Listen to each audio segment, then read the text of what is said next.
يا هلا يا هلا يا هلا يا هلا يا هلا يا هلا يا هلا يا هلا يا هلا يا هلا يا هلا حن قلبي على جمعة الخير هلا حن قلبي على جمعة الخير هلا يا هلا ويا هلا ويا هلا ويا هلا. Bismillah ar-Rahman ar-Rahim. Assalamu alaikum and welcome to another edition of Let's Talk with me, Julie Alli, on this gorgeous Wednesday morning. We're coming to you live from our Sunning Hill studios in Johannesburg.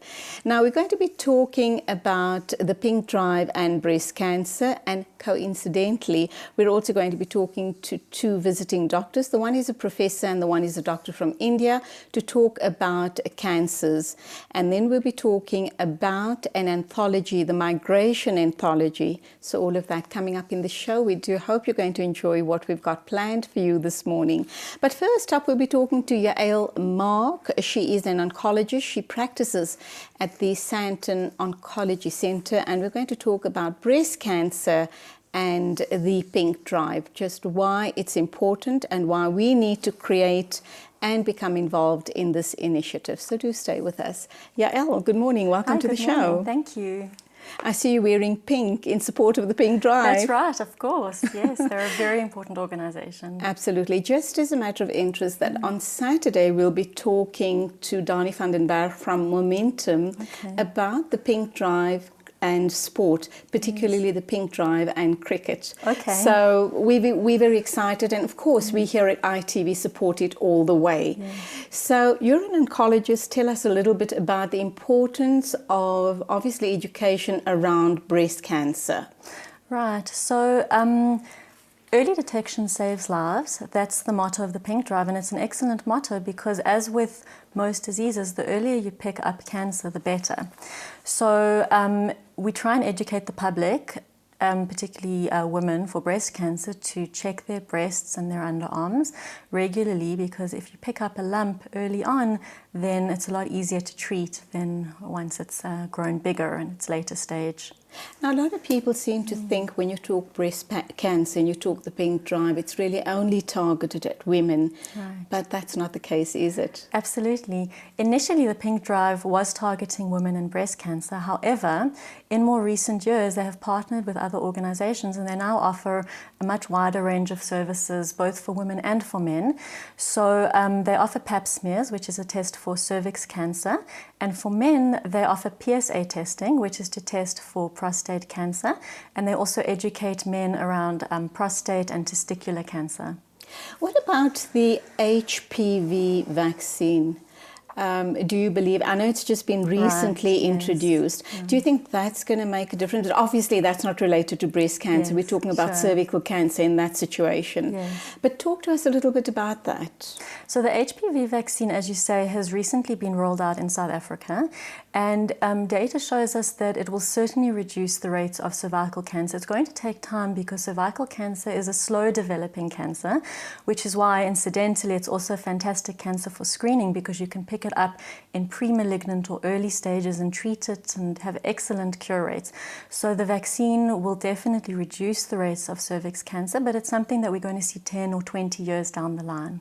Okay, so it's a long-term initiative. Right. We're focusing on the pink drive, which is absolutely related to breast cancers. Correct, when you talk breast cancer and prostate cancer, you have indicated, and lots of the professionals do tell us, early detection can obviously, you start treatment early enough, and then there is hopefully a cure.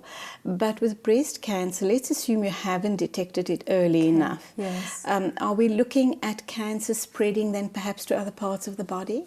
Okay, so what you're talking about, cancer spread to other parts of the body, we call stage 4 disease. But even breast cancers that haven't spread yet, but that are large and that involve glands in the underarm, they can still be curable. 50 to 60% of patients will still be alive and well at 5 years. So even with more advanced tumors that haven't spread, the outcomes can be good. And with tumors that have spread, we have a whole range of treatments that can keep patients well and keep them alive for much longer than we could in the past. Mm-hmm. Obviously, again, we come back to early detection. Right. And the issue around the mastectomies. Yes. When somebody detects a lump, obviously it's shock and horror, Yeah. and they think worst case scenario. That doesn't necessarily mean that they're going to be losing their breasts. Correct. That, just to rid themselves completely of cancer, Correct. that's the best route to go. So I'm actually glad you mentioned it. It's an important point that I'd like to bring up. A lot of breast lumps are actually benign. So if a lady feels a lump in her breast, there's a good chance it may be benign. However, you can't take the risk of not getting it checked out. So I always tell patients, if you feel a lump in the breast, don't panic and immediately assume the worst, but do make an appointment with your doctor to check it out. And if a breast cancer is picked up early enough, it can actually be surgically removed without removing the whole breast. Even a larger breast cancer can sometimes be treated with some chemo to shrink it and also possibly be removed with just removing the lump and not a full mastectomy. So breast cancer doesn't have to mean losing a breast. As an oncologist, what exactly is your role as far as the treatment of breast cancer is concerned? Let's talk diagnosis and then treatment. Okay. And how do you support the patient? Because it must be horribly traumatic for them during this period. Yeah, it's a very difficult time in a patient's life. It's always a shock to be diagnosed with a cancer. Because we always believe it doesn't happen, it's not going to happen to me. Absolutely. It happens to other people. Exactly. This can't be and will not happen to me. Exactly. Yeah, no, it's a terrible shock for patients. So my role as an oncologist, the first thing to mention is that I will always work as part of a team. We call it a multidisciplinary team that will composed of surgeons, oncologists, plastic surgeons, social workers, psychologists. We approach cancer as a team effort because there are many aspects that need to be addressed. Usually by the time patients arrive at an oncologist, they've already been diagnosed. They've had their mammogram and their biopsy. They've generally also had their surgery, be it a lumpectomy or a mastectomy. And some of patients that arrive at an oncologist's office will already have had chemotherapy as well. So the oncologist role, my job is I'm a radiation oncologist. So I treat cancer with high doses of radiation. Other oncologists also use chemotherapy to treat cancer. What's the difference and why would you choose the one option over the other, chemo versus radiation? Okay. So some cancers will need both, other cancers will need one or the other. Chemotherapy is a treatment that can treat cancer cells that are all over the body, whereas radiation is focused on treating cancer in one area. So it depends on the stage of cancer. Some cancers will need chemo and then radiation. Other cancers might be adequately treated just with one or the other. So, for example, would I be correct in thinking that if I present with breast cancer, the option would be radiation therapy rather than chemo? So most breast cancers, if a breast cancer is over 1 centimeter in size and involves glands, it will require chemotherapy. And after surgery has been done, that specimen is examined by a pathologist, and based on that, we then know whether radiation is required. Okay, so you are an oncologist and we're just giving a brief background to breast cancer and the importance of early detection, early screening, obviously, because hopefully if something is picked up, something suspicious, treatment options can start immediately and hopefully the cancer is prevented from spreading. Yes. But more importantly, we are also here to talk about the pink drive. How does this fit into the greater scheme of things? Okay, so the Pink Drive is an organization that was founded in 2009 when a gap was identified in healthcare services specifically for women in breast cancer. They are a non-profit, non-government organization that service the medically uninsured part of our population. They provide free mammograms, free clinical breast examinations, and free education to the population about how to pick up signs of breast cancer. And as you mentioned, they've also expanded to treat other conditions as well. Mm-hmm. The Pink Drive is focused on breast cancers. Right. What about, I'm thinking the men out there, because breast cancer is the number one cancer in women, prostate cancer being the number one cancer in men.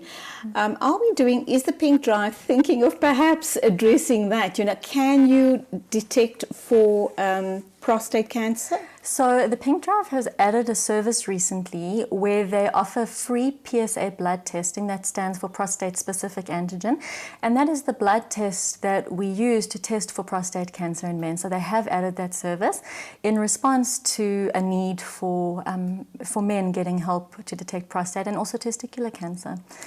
Yeah.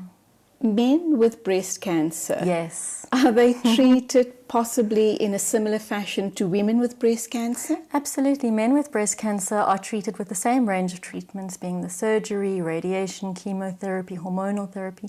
So yes, the range of treatments is similar as to women with breast cancer.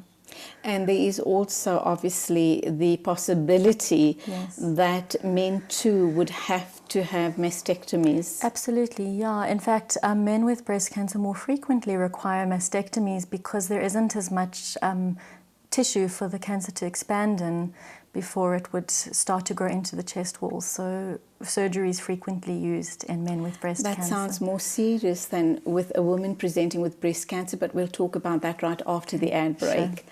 I'm talking to Yael Mark. She is an oncologist at the Sandton Oncology Center. We're talking about breast cancer and the pink drive. The focus really is more on the pink drive than the actual treatment of breast cancer, but we're just trying to give you a bit of background there as well. But let's take an ad break. When we get back, we'll continue our talk with Yael Mark, who is an oncologist.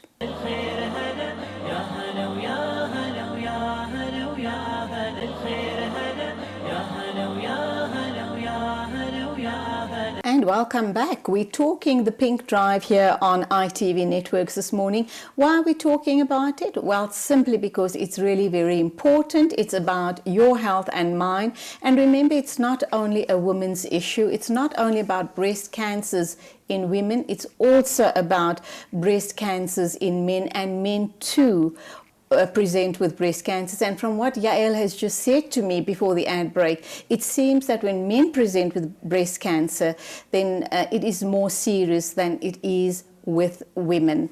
Would I be correct in saying that? In some cases. Also, I guess you can't generalize with anything. Yes, sometimes men will present very early, and it's, so it depends on the stage of presentation.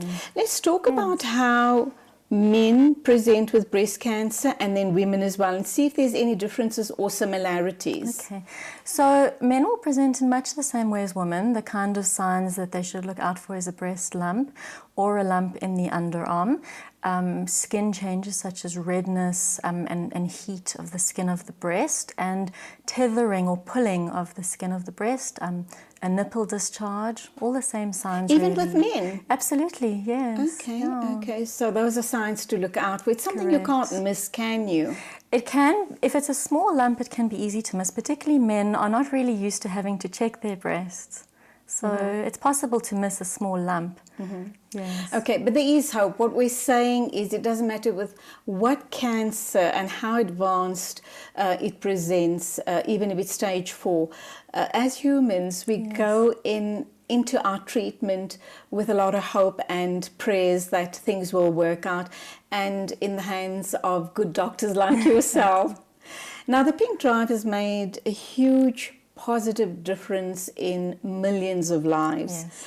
Let's talk more about the pink drive and why it's important for people like myself to get involved, how I'm going to be making a difference. Okay, so the Pink Drive, as you said, is a very important organization, and they do amazing work, especially considering they don't receive any government funding. Sure. So they rely on donations from individuals and from corporates. And they have pink vehicles, some of which have actual mammogram machines in them, and others which have nurses that perform pap smears. And they drive around to government clinics and government hospitals. They also do corporate functions, and they attend sporting events, doing education, doing mammograms, and performing clinical breast exams, pap smears, PSA testing. They really do a whole gamut of services around healthcare, but more specifically breast cancer. And obviously, if they were not around with their pink mammo trucks, I just can't even begin to imagine the burden this would place on state hospitals. Absolutely. As we know, state hospitals are unfortunately under strain. There's limited resources and large number of patients. So Pink Drive really do help to take some of the strain off our government services by performing these free services that they do for patients. How can I get involved? How can I make a difference? And I'm sure there are lots of viewers out there thinking, how can I possibly make a difference? Absolutely. So if you'd like some more information, the website is www.pinkdrive.co.za, and we encourage donations in any form, whether you are able to donate your time at a Pink Drive event, whether you can donate 20 Rand in an SMS, whether you want to participate in an event, a sporting event, and be sponsored. There's so many ways to get involved, and any contribution is always welcome. And it does make a difference, doesn't Yes, it? it really does. It really does. What else can you tell us about breast cancer and the Pink Drive? This is an amazing partnership from what you tell me. Yes. And obviously it is making a difference and impacting positively in people's lives. Absolutely. So Pink Drive is performing 25 mammograms a day. And even more pap smears than that of late. And they are working at government hospitals and clinics on a rotational basis. Patients are screened by the nurses and doctors at the hospital. And when a problem is picked up, they are then referred to the Pink truck for the mammogram test. I'm wondering beyond the Yes. Pink Drive. Yes. So we have this huge amount, or this huge population of people that are outside of private medical care. Yes. They then get picked up via the Pink Drive. Right. How soon are they seen to and treated? Because we know that the hospitals are overburdened. Right. How soon? And obviously, what we say about cancer, and you would agree, being the professional, is if caught early enough, any condition for that matter, is treatable and is curable. Yes. How soon are these people being seen to? Is the Pink Drive perhaps embarking on an initiative where we can get these people quicker into the system so that they can be treated and hopefully have more positive outcomes? So Pink Drive have formed amazing connections with the breast teams at various hospitals, or with the doctors and nurses. And when they pick up a problem with their mammogram or with their clinical breast exam, they communicate directly, and those patients are seen within the week. Oh, that's marvelous. Yeah, and attended to very quickly. So if you're not affiliated with a private medical scheme, you don't need to stress and be afraid that if you've got to go via the state institutions, you might just be a number 4,000 and you'd only be called up next year for treatment. Actually, the government hospitals that have breast units are functioning really, really well. They're staffed by amazing nurses and doctors and mammographers, and you will actually get an amazing service, even if you don't have medical aid. That's wonderful. Yes. Let's wrap up then. What else can you tell us about this amazing initiative, the Pink Drive? What I can tell you and what I'd encourage you to do is, if you are in any way able to help, you should do so. Many people are looking for ways to make a difference, and sometimes in an individual capacity it can be a little bit tricky to know who to donate to or how to make a difference. But this is a brilliant organization and you can help on so many levels. So what I would encourage people to do is to contact Pink Drive and to give their time, if they're able to donate money. So just to go to the Pink Drive website. Correct. When is Pink Day? Sometime in October? Yes, sometime in October. So we're a bit early, I think, but nevertheless, I think it's an important message that needs to go out, and it just makes people that much more aware. They don't have to wait for Pink Day to sit up and say, "Oh, I need to do a self-examination." Definitely. In fact, I encourage patients to do breast self-examination on a monthly basis. You can examine yourself in the shower, or you can ask your partner for help with examination. Monthly is a good amount to check yourself. And that's where we leave it. Thank you indeed. And I think you guys are doing amazing work. It's so heartening to know that a professional like yourself, an oncologist, is involved in the Pink Drive, because you certainly are touching lives in a very positive way. Thank you for being with us on the show this morning. Okay, so it's not Pink Day as yet, but that doesn't mean that we don't do self-examinations. That's the breast self-examinations. And let's just be aware, let's do this on a regular basis, and let's get involved by making a difference. Every rand that the Pink Drive receives will make a difference in someone's life. So let's dig deep into our hearts and our pockets and make a very positive difference to the Pink Drive.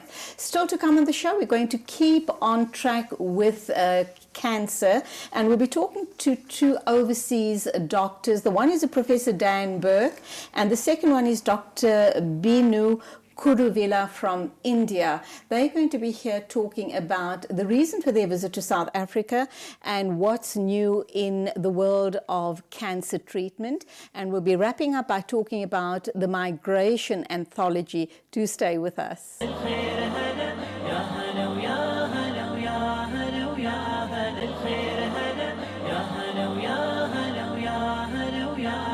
And welcome back. After the Pink Drive interview, which obviously is related to cancer and breast cancer awareness, we're now going to be talking to two visiting medical professionals. The one is Dr. Binu Kuruvilla. He's from the south of India. And then we have Professor Dan Burke, who is from the UK. They are here to talk about cancer. They are here to talk about new treatments available in cancers. So let's introduce the two gentlemen to you, and we can get this show on the road. Professor Dan Burke, good morning. Welcome to the show. Dr. Kuruvilla, good morning. Nice to have you in the studio. Thank you so much for inviting us. You are both in the research area, and you both work with cancer or cancer research. What is the correlation between the two of you? We've never met before until 2 or 3 days ago in Cape Town. Okay. But we're each very aware of each other's scientific work. Okay, wonderful. Is there any overlap? I mean, you're in the UK, you're in India. Do you kind of keep tabs in the world of research and see what each other's getting up to and other people in your world of research? Of course, one has to. And our overlap is cancer. Okay. Plus, we share a common distributor here in South Africa. Why the interest in cancer? I mean, it's the dreaded big C. The moment that, the moment C or cancer, the word cancer is mentioned, people immediately think that there's a death sentence hanging over you. So why the interest? Oh, I've followed cancer. It's been a major stream in my research for the 30 years since I was a PhD student, eventually professor of pharmaceutical science in the universities until I retired, and then since. So for me, cancer was a scientific subject of great importance. And even though you've retired, there's still a keen interest and you'll continue your research? Yes, now instead of dealing with the pharmaceutical side of pharmacology, I now exclusively concern myself with the natural equivalents. Brilliant, and that's something we do need to delve into, because we often have this perception that maybe natural is not as good as conventional, but we'll unpack that in a minute or two. Dr. Binu, your interest in cancer and cancer research, and how different or how advanced are you in the Indian continent? I basically come with the traditional knowledge of Ayurveda in India, which is very popular for treatment and prevention of various diseases. So when we see cancer, we see a lot of complementary approach which is being done in India. So the more dreaded people think about cancer is, one aspect of it is because of the lot of side effects which are there because of the cancer chemotherapy or the radiation therapy. So we have seen that by use of complementary medications like herbal medicine, you are able to reduce the acute as well as the long-term side effects of cancer. And cancer is also known to havoc the immune system of the body. And there are particular phytochemicals in plants which can actually have enhancing immune stimulatory system, which can go a long way in improving the quality of life of people. So we think that botanicals are going to be a mainstay, are going to be the big thing in the pharma or the anti-cancer treatment arena as a complementary to the standard allopathic drugs. So we feel there is a great need for us to do further research on these botanicals for its role in cancer treatment. Is there a possibility that at some stage a cancer patient, could take both the treatments, conventional and the botanicals as you refer to them, and would it be effective? Would there not be any sort of reaction? Actually, 33% of all cancer patients take complementary therapy at some point of their life disease. And in certain cases like breast cancer, that percentage is even up to 50%. What we have seen is that the herbals or the botanicals not only help in reducing the side effects, but it also helps in working synergistically with the anti-cancer treatment, whether it's chemotherapy or radiotherapy. So there is definitely a synergism and better efficacy of its anti-cancer properties. Can people who are taking treatment for cancers decide to drop the chemos and the radium, the conventional treatments, and possibly be on the path to being cured by these alternative remedies? Certainly we know of many people who do that successfully, but I think it is best to talk deeply with one's medical doctor before deciding to drop the treatment that they advise. Theoretically, most certainly, natural treatments, if sufficiently high dose level and carefully chosen, should be as effective, and as Binu has said, very often with far fewer side effects. But I think it would not be sensible for a person unilaterally without medical advice. But may I say, one of the things in my short time here I've been impressed by is your system now growing, but already here, of integrative health, which we lack in many countries of Europe, including the UK, where the health professionals, they're not focused purely on pharmaceutical or radiation therapy in the case of cancer, but attempt to use the best of all good remedies, focusing on the individual. We all respond differently to any compound, and the integrative system of medical doctors, pharmacists, naturopaths, etc., and psychologists looks at the individual, tries to determine what is best for that individual, produces, if you like, a bespoke therapy, which you can't do with conventional therapies. So yes, a person can, we know of many who do just unilaterally give up. I don't advise it without good medical advice. Clearly people watching us this morning are going to be jumping up and down for joy. People who've had family members present with cancer and have been on cancer treatment, who talk about being sick and tired of chemotherapy and radium and just how sick it makes them feel. What do we say to them? Are these herbal and botanical remedies already available on the market? And of course, what we are also saying is that you can't go and buy them over the counter. You have to be in consultation with your oncologist or your medical team. But are these treatments already available in our country and other parts of the world? Yes, I mean, we came to discover the natural compounds we're interested in, if I can name them, Sure, go ahead. Directly as a consequence of some discoveries in the cancer area that we made as far back as the 1990s in the universities. And that led us to design a prototype of a new type of pharmaceutical anti-cancer drug designed to minimize the side effects, which we know why they occur with chemotherapy. It's inevitable, unfortunately. There are new, better drugs coming along from the industry. But we had a different view, and we successfully designed this prototype. And the most important thing, in retrospect, is that it was that led us to the natural equivalent. And most succinctly, I'll call them by their scientific name, and if I may, I'll just explain in simple language. Sure, go ahead. Scientifically, they're called anti-cancer prodrugs, And the natural version... Anti-pro. I beg your pardon. Anti-cancer, against cancer, Right. pro-drug. And it's the pro-drug which is the difficulty. These are the natural equivalents found in many of our food plants, and that's what we went on to find having designed the prototype pharmaceutical. What happens is we've eaten the plant, we've absorbed the natural molecules, and they're in our blood, but because of what they are, actually at that stage they are inert. They're not going to do anything therapeutic, but they're not going to harm us.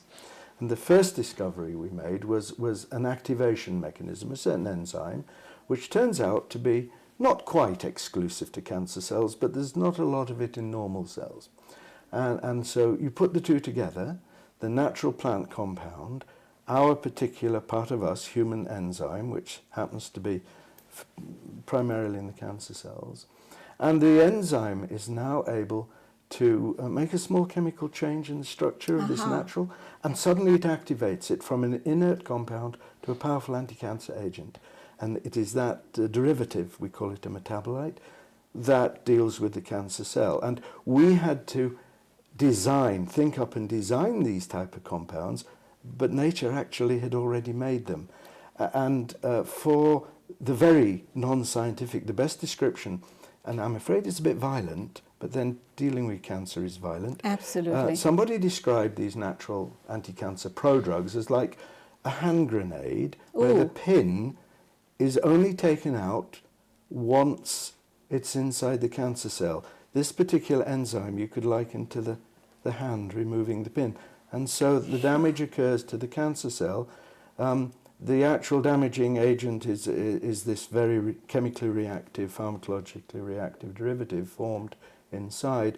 And by nature then, something so reactive does what it has to do and then dissipates. So the surrounding remaining healthy cells are not harmed. Marvellous. Let's take an ad break. I'll be back in a minute or two to pose some questions to you about perhaps vaccines, anti-cancer vaccines. Is that on the horizon? But we'll take that right after the ad break. I'm talking to Professor Dan Burke and Dr. Binu Kuruvala. They're here to talk to us about, I guess, new innovations as far as cancer treatments are concerned.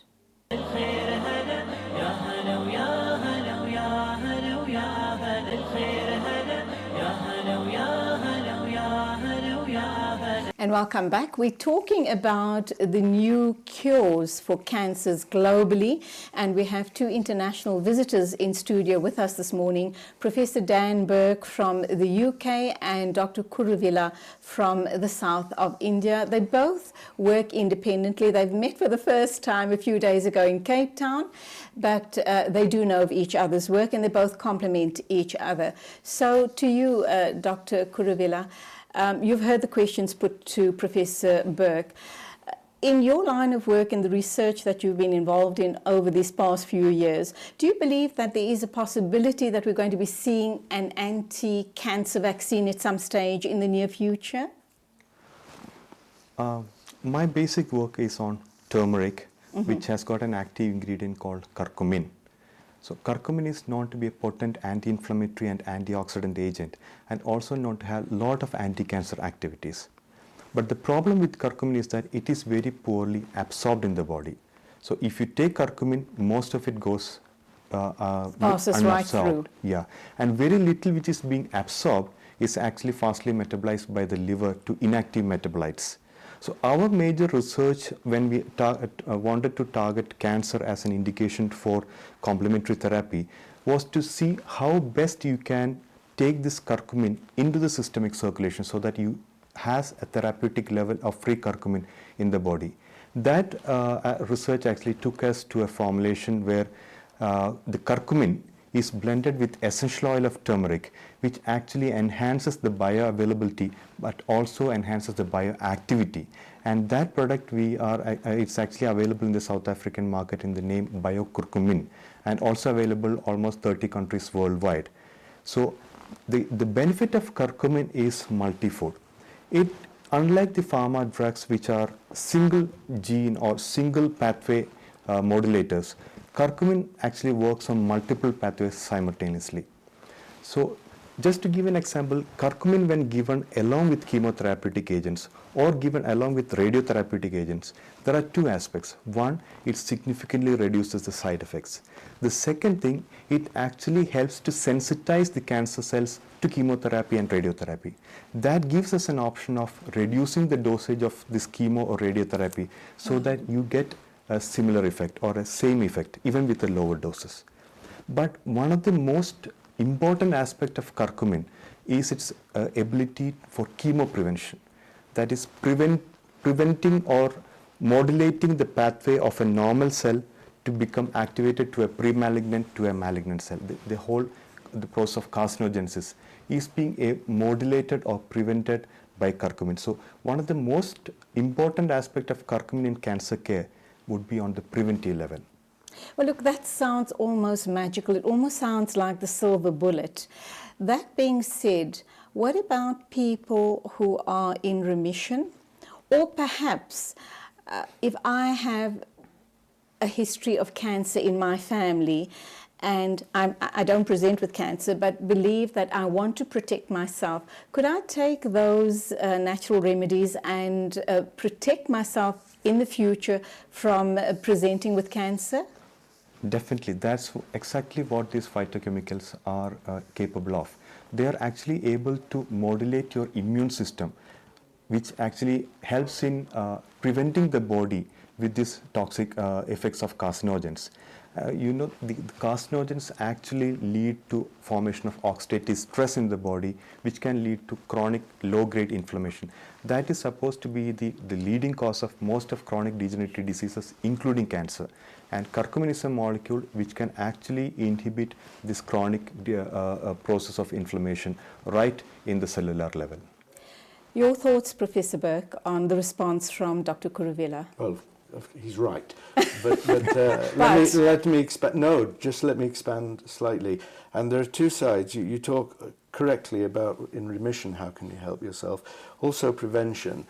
In remission, the problem is when the oncologist says, great news, you're free of cancer cells, you're not, almost certainly. There are huge limitations, technical limitations, in the ability of our detection systems, like scanning and blood markers, etc., to detect small numbers of cancer cells. They can't. So when the doctor tells you you're free of cancer, you could still have even 100 million cancer cells in your body, but there's no way of detecting them. There are no symptoms, there's no fancy techniques. They're getting better all the time. We're not able to detect cancer till too late, but if you're in remission, you only need one of those remaining cancer cells, and it makes sense to do something for yourself to keep your foot on them. A very eminent oncologist, clinical doctor dealing with cancer, has said a cancer that is small enough and is growing slowly enough is not necessarily dangerous. It can break out, but keep it small and slow. It's not dangerous at that moment. So if you do something active to keep your foot on it. Now, that something is not going to be radiation therapy, and it is not going to be pharmaceutical drugs. Okay. What it can be is what we call phytonutrition, and that is taking dietary substances, molecular I am a pharmacologist, so I think molecularly. Substances which have been discovered in the laboratory, but which are made by, and we eat them in our plant foods. Dose-wise, you'll need a concentrated form, hence a supplement, and to use those to keep the cancer cells down. Many different of these natural compounds, and therefore many of the supplement forms, or each of them is able to destroy cancer cells, to slow down the replication, the growth of the cancer. And it is my personal belief, and by many of the people I meet, that one of the best things you can do for yourself, once you've thankfully been told you're in remission, is every day of your life to take an adequate amount. You won't manage it from the diet alone, I'm afraid. It's to do with dose. An adequate amount of these proven supplements, to help, as I say, keep your foot on those cancer cells you almost certainly, unfortunately, still have, and just stop them from expanding and starting everything going again. And you actually have quite a wide choice of compounds. The best advice I could give anyone is don't choose and take these compounds on your own bat, so to speak. Get yourself advice from an expert in the use of natural medicine. It could be an integrative medical doctor, it could be a pharmacist with that knowledge. More likely it's to be what we would call in England a naturopath. They've got the knowledge and the training, but do it every day. And very briefly, prevention. Everyone thinks cancer is just a disease of old age. It primarily is, but it's becoming earlier, unfortunately. But we're seeing lots of cancers in little children as well. Exactly, and in young women, breast cancer, and in non-smokers, lung cancer. It's like pensions. We never think about prevention till too late. The science tells us 20 is not too young to start weekly, if not daily, something natural. It'd have to be natural. It can't be pharmaceutical. Would these natural remedies work for childhood cancers? We Children know that presenting they do. with leukemias, etc. We know they do. Both of our discoveries in supplement form, we can each give you examples where, thankfully, children have responded. Treating children is very difficult, especially if you have any kind of medical background.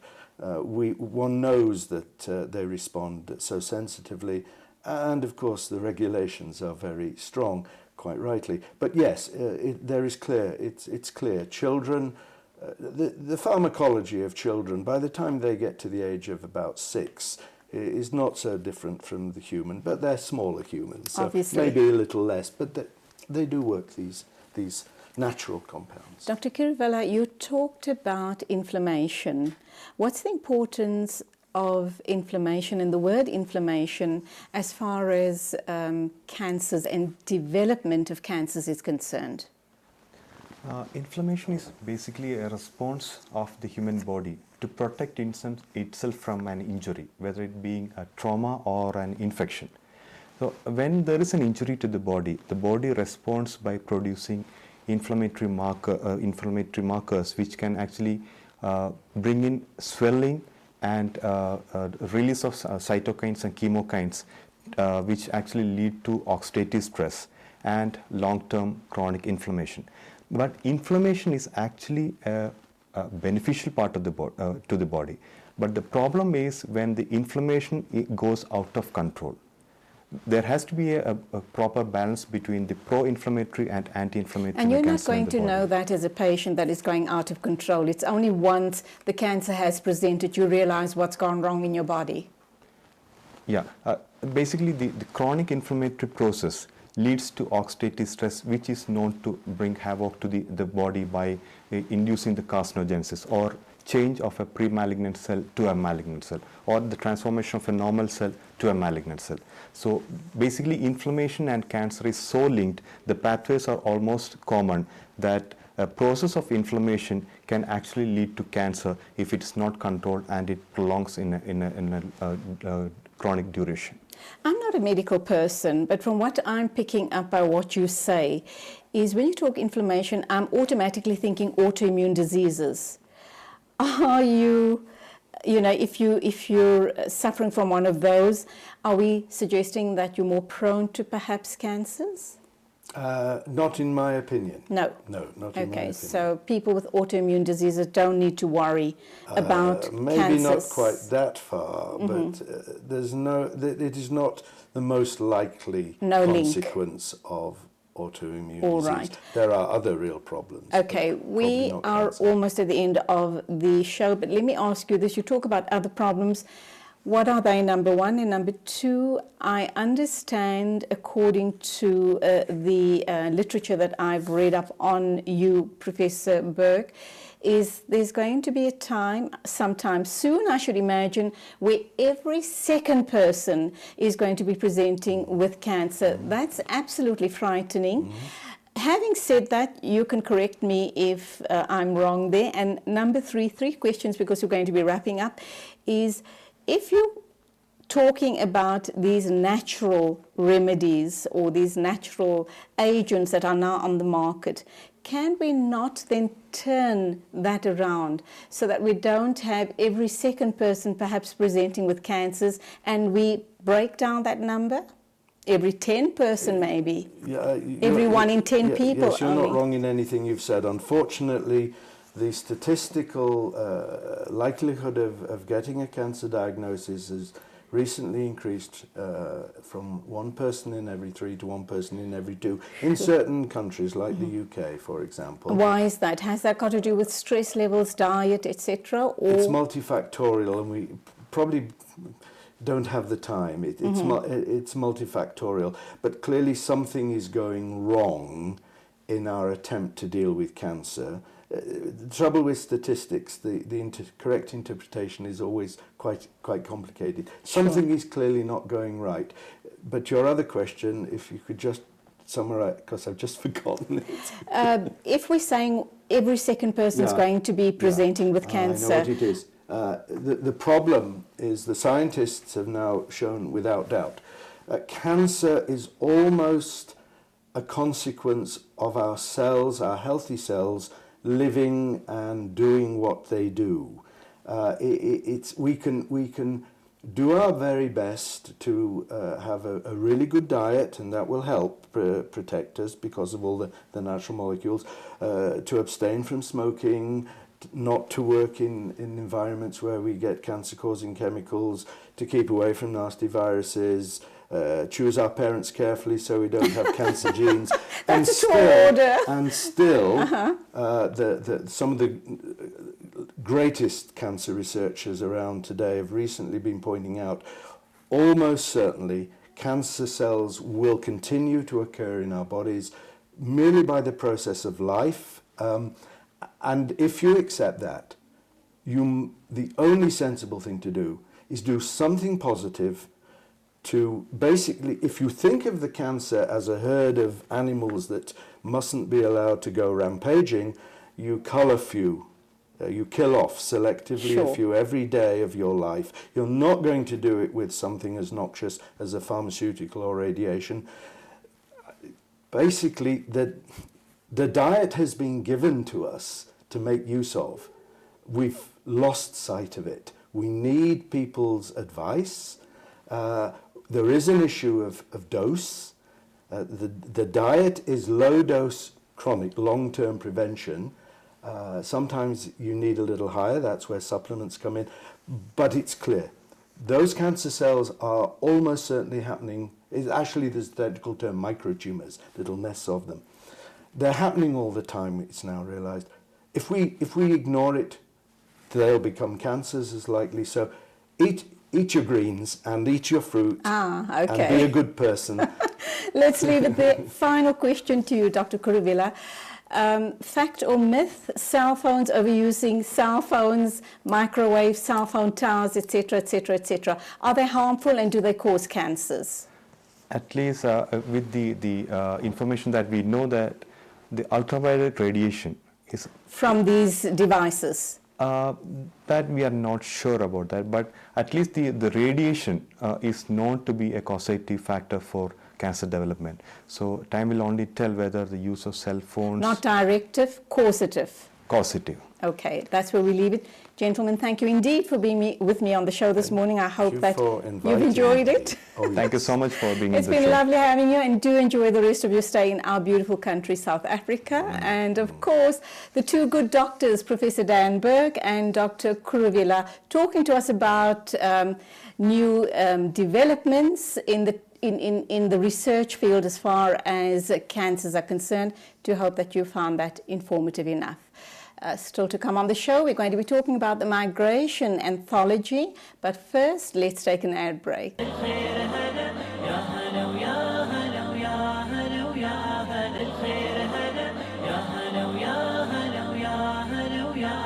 And And now we have Hpv Chella in studio with us. She's talking to us about the Migrations Anthology, and she comes from a background of writing herself.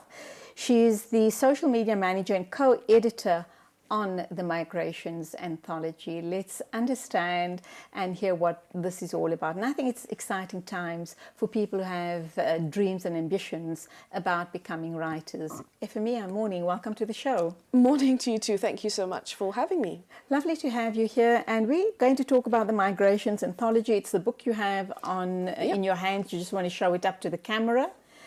And why is this important? Why should we be excited about the Migrations Anthology? Because it's 21 stories by writers from all across the African continent, all focused on the theme of migrations, but also individual and unique. It's just been released, and we've got writers from South Africa, we've got writers from the Gambia, Kenya, Egypt, and each story is rewarding in its own way. Okay, is there a special story or a favorite story that jumps out at you, and why? Ooh, well, I mean, it's tricky because I edited the collection, so I worked with the authors on quite a few of the stories, but there's the first story, and it's called Exodus, and it's by Miret, who is an Egyptian author and a young Egyptian woman, and it's an incredibly moving story, and it's told from the perspective of a bird. Oh, wow. And it's about migration. It's about the city of Alexandria and two young boys migrating. And it's incredibly uncanny, and it's an unusual way to tell a story, but it's just so poignant. And I think that's also why we started the collection with that story. And today, I would say it's my favorite. Do you have a short story contained in the book? No, I don't, but previous Short Story Day Africa anthologies have included my stories before. Short Story Day Africa, which curates the anthology, has been going since 2011. So this is our 4th anthology. Why is it important, and why should we in Africa be excited about these anthologies that get published every year? Well, we should be excited because it's an excellent way to support young writers. Also, people don't realize novelists who write full-length novels also write scripts, and they also write short stories. It's a really great way of expressing yourself differently. You have that word constraint, and so each short story is intricately plotted and very multi-layered, and it stands up to rereading.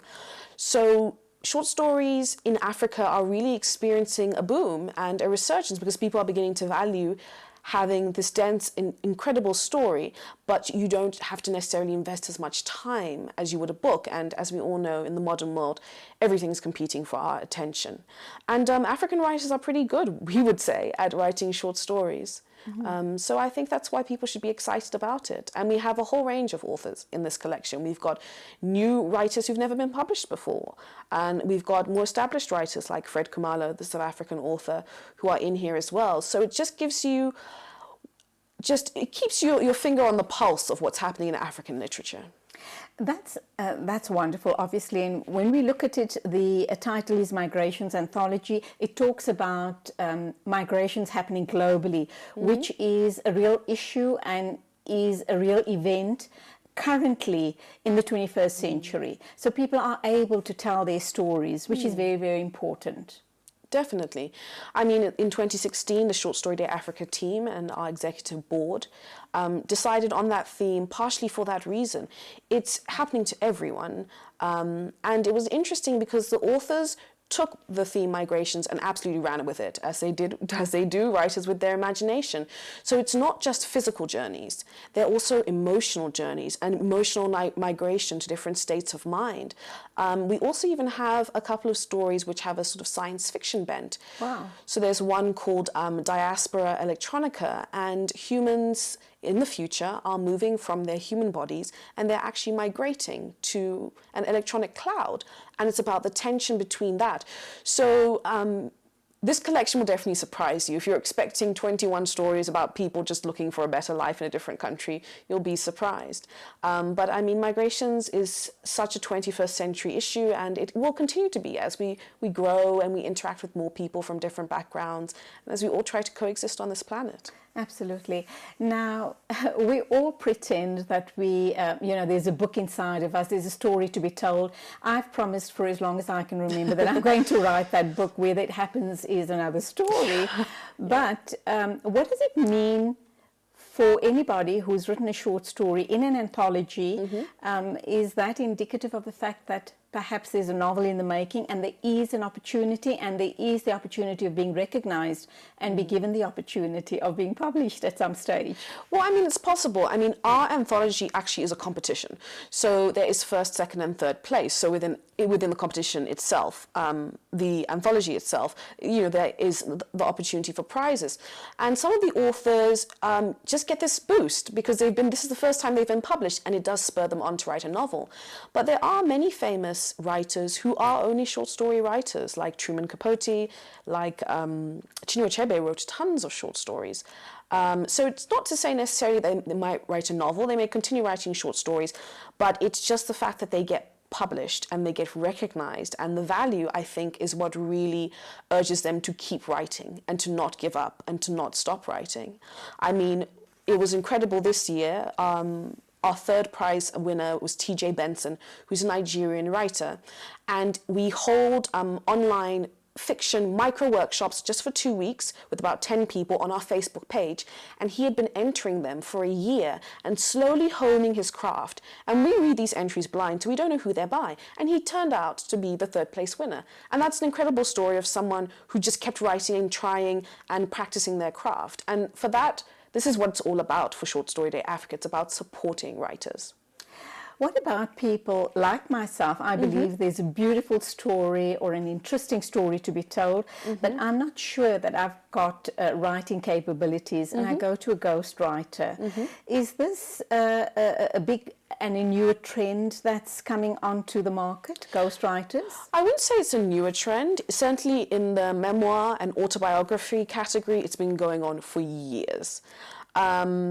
So if you are looking at like memoir, autobiography, ghostwriting is definitely a possibility. But of course, people have different ethics. If it's your personal story, you probably want to tell it in your own way, and unique way.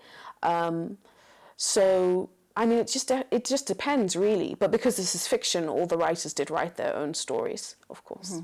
Now, as an editor, I always wonder about people putting their heart and souls onto paper, and this has to obviously get the green light from the editor, so to speak, and to edit exactly as the title suggests.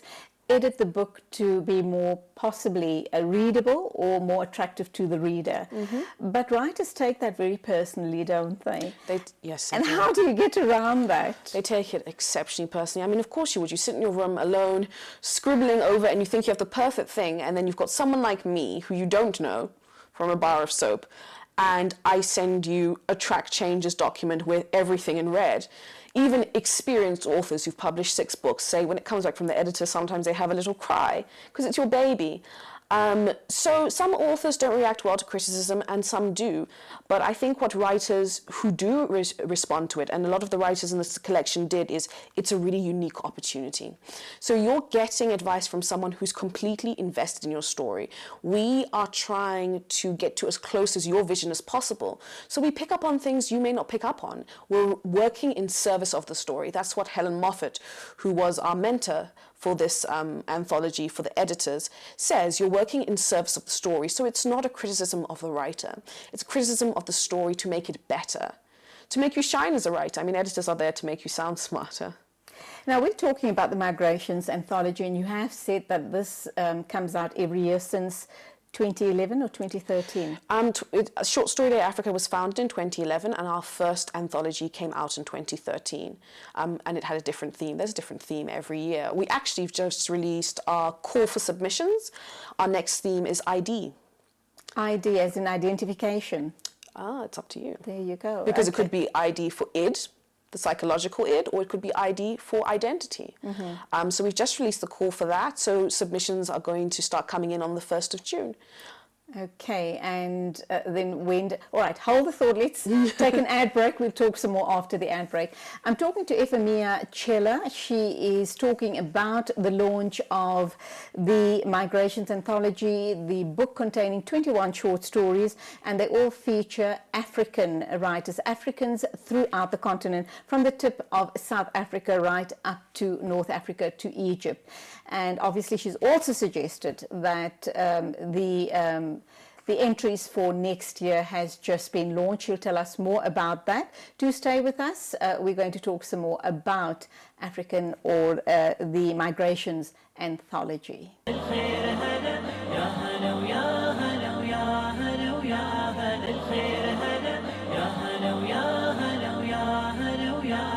And we're still talking to Hpv Chela. She's talking to us about the Migrations Anthology. Very interesting indeed. And for all of you who've ever felt that you've got a book inside of you and you have a story that needs to be told, perhaps this is the route you want to go. Would I be correct in saying that? Yes. This could be your starting point. It definitely could be your starting point.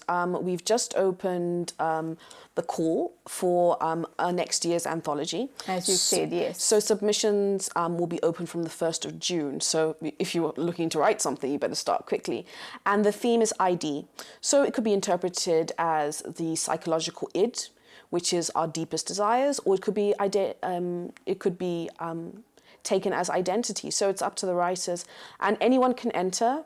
Give us a website address. shortstoryDayAfrica.org, and we're very active on Facebook and Twitter as well. That's my job. And all the information's there, and anyone who is African can enter. Approximately how many entries do you receive? And I also know that you sit on the editing team. So let's talk about the number of entries. How do you do the sifting process? And what's the editing like? It must be very tiring. Exciting, but tiring as well. Yes, definitely. So last year we got, I think, 540 entries, which is the most we've ever had. And we have a team of readers who all have interest in African literature, and they read the submissions blind. So they just read the story and they vote on which ones are the... Do you need to read all of the stories to make your... Well, I mean, some you can tell from the beginning are pretty dire, but they're always surprises. And then they make the long list. And the long list is everyone who's in the long list goes into the book. And then we start working on an individual letter. On an individual level with the writers on their story. So there is a lot of back and forth, and there is a lot of dialogue. And with the editing, we didn't want to make the writers feel like it was a top-down approach. We wanted it to be a dialogue, so that they wouldn't feel nervous or unsure, because a lot of these writers are first-time writers. So it was also a masterclass for them to learn how to deal with editing, and also how to self-edit and improve their writing. And that's what's so unique about the Short Story Day Africa experience. If you manage to make the long list, you will be with some of the best editors and the best up-and-coming editors working on your story. Let's understand, you are a non-profit. We are. The people that submit their short stories don't make any money apart from the first, second and third prizes. But it's really about exposure and about being obviously recognized as a writer or a writer in the making. Yes, definitely. So we are a non-profit and we rely on our donors. We have some excellent donors like World Reader, who sponsored the editoring mentorship this year, the Miles Moreland Foundation, many different people, generous people, make this whole thing work. But the writers that are featured in Short Story Day Africa go on to do great things because they just get that confidence, I think. And also because the world suddenly sits up and recognizes who they are. I was featured in the 2013 anthology, and me and Okwiri Oduo, who's a Kenyan writer, were both nominated for the Kane Prize, which is the most important prize for African writing in the world, and has a £10,000 prize attached to it. And our short stories from that collection got submitted, and we got to go to the UK and the House of Lords and talk about African literature, and it was excellent exposure. What was your story about? My story was called Chicken. The theme that year for the anthology was feast, famine and potluck. And I sort of interwove the struggles of a young woman, ambitious, trying to find herself in the world. And it uses a lot of symbolism to do with eggs. And it's a little bit about her process of donating eggs to survive. Wow. her own eggs to Wow. survive. And the sort of the moral intricacies and, you know, modernity and traditional African culture. You've sat in on the editing process and you shortlisted 21 of possibly the best stories written. What has jumped out at you? Which is a story that really resonated with you and why? From the collection. Absolutely. Now that's a tricky one. I mean, you come to, because you work on all the stories together with the team, you come to love them all in their own way. But I would say today, I think the story by Miret, who is a young Egyptian writer from Egypt, and it's called Exodus, and it opens the collection, is a really great story. It's got a sort of strange idea. So it's actually narrated by a bird, but you don't realize that until a little bit later. And it's basically the story of two young children emigrating from Alexandria. And there's something about the way that she uses language, which is incredibly cinematic, incredibly descriptive, and also the way she uses the bird to give us a different point of view. And short stories are meant to unsettle you, and they're also meant to take you outside of yourself a little bit, take you out of your comfort zone, and that story is excellent at doing that. So I would say today, Exodus is my favorite. Okay, great. I'm going to ask you about a few of the other stories in the book, but also I need to make a comment about short stories. Whenever I read an anthology, I'm a greedy reader. I want more, and I feel a bit cheated. Have you had these sort of comments before? Oh no, definitely I have had them before, and we do get them because sometimes you lash onto a writer and you're like, I want to read everything they've ever written. So yeah, it is tricky in that sense. It's sort of weighing up variety and more of one author. The nice thing about short stories is they bear up to rereading so well. When you reread a short story, because it's so intricate and so carefully plotted, those few words, when you reread it, you may realize things that you never saw before. You may see it from a different angle. And you really have to use your imagination. You have to apply your mind to the story. Yes, definitely. Despite the fact that it's short. What other stories are contained in the book and why? And we know it's about migrations, but what else has stood out for you? And I'm sure you probably say to me all 21, but I'm talking about those 2, 3 that's really jumped out at you. I mean, I think what's also very interesting is the way they took the theme. So one writer took the theme as a technological migration. So this is more sci-fi, leaning into the future.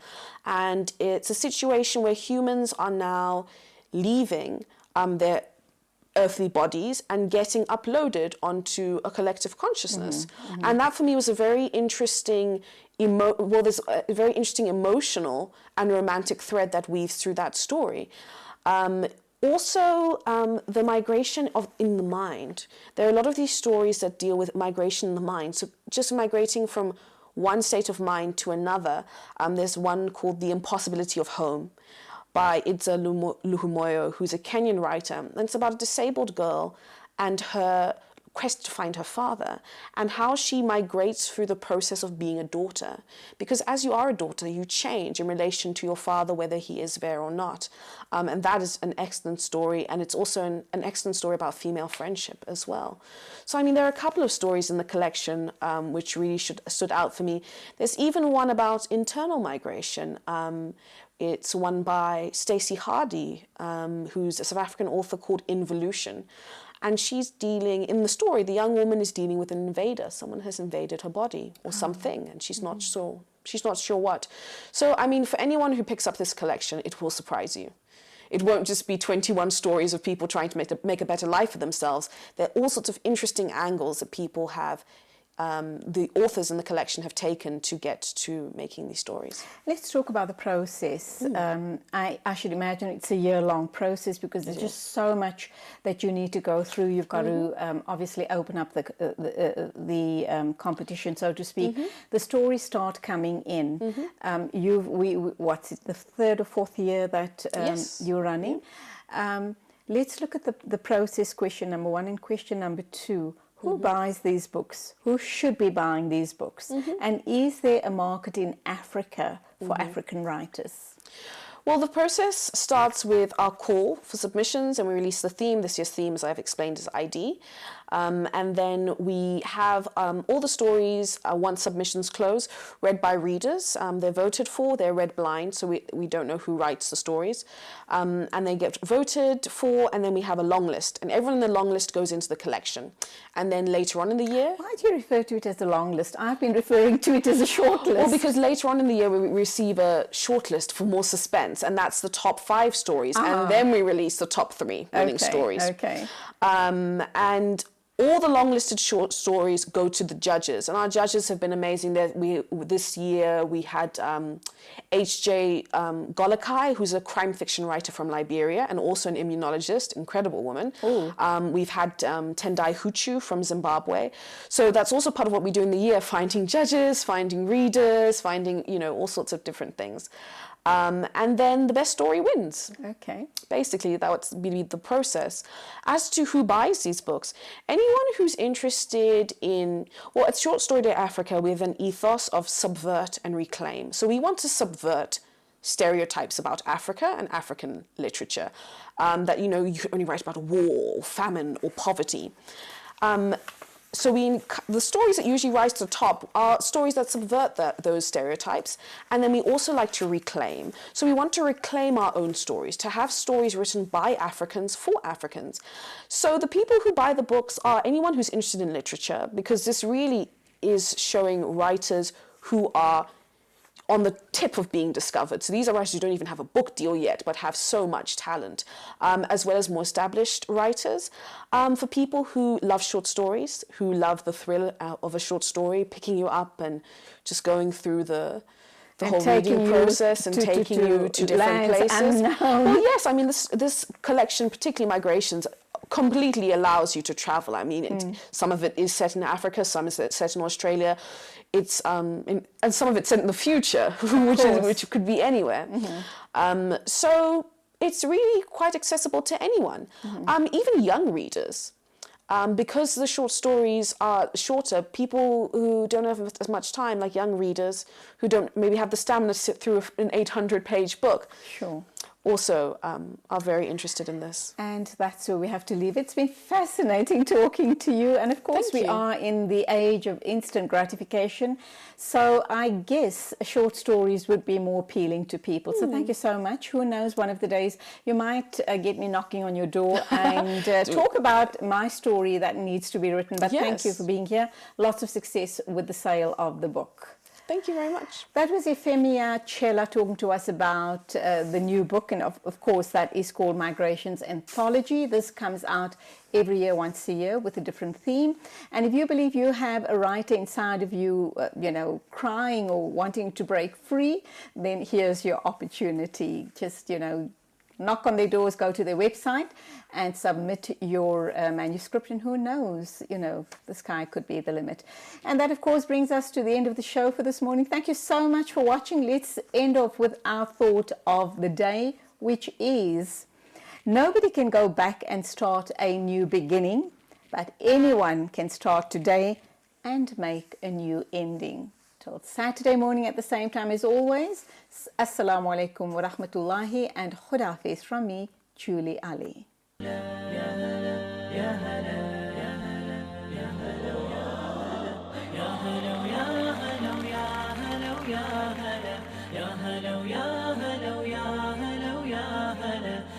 قلبي على جمعة الخير هلا، حني قلبي على جمعة الخير هلا، يا هلا ويا هلا ويا هلا ويا هلا، يا هلا ويا هلا ويا